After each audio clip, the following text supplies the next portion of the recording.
Бавно водене или по-бързо? Бавно с леки твичвания от време на време.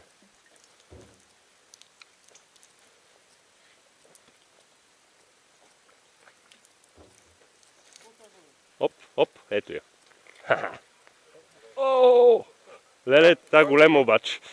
Та голема, гледай какво прави, гледай. Дай, дръж. Чакай си вада камчета.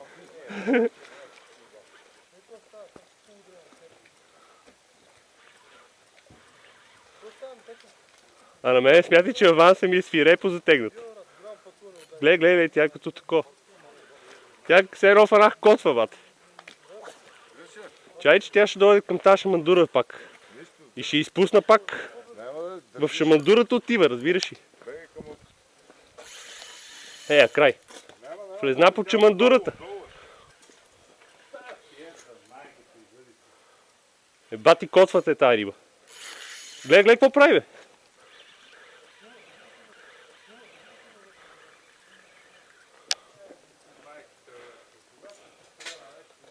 Имаме ли канджа, Жоро? Тя е много голяма. Много голяма. Не знам, тя е много голяма риба, казвам.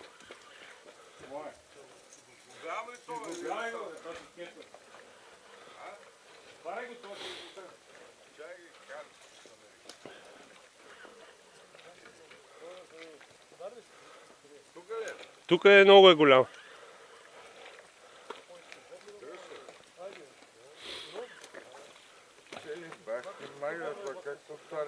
Дръжи, кажи на воблера да държи. Да. Ма не е толкова голяма, бе. Чакай, задържи колеганата да приде удар. Леле. Абе, това колко кила е, бе, момче. Погледни. Ти виж това как си с такова, бе. О, фак. Фак. Добре. Това е, браче. На Корфу не ни върза, обаче тук.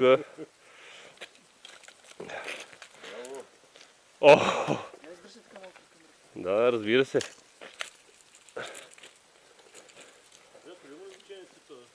Ами аз лова с много прикрити цветове. В смисъл, виж какво съм.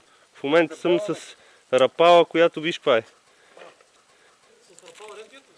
Не, с така кефал. С кефала, който е. Макс Рап ли е това? Макс Рап, да. Просто тъмен воблер, видиш, и прикрит цвят. Не дей... Ами, те повечето хора така ги ловят баракудите с някакви... Те виждат достатъчно добре. Вярвай ми.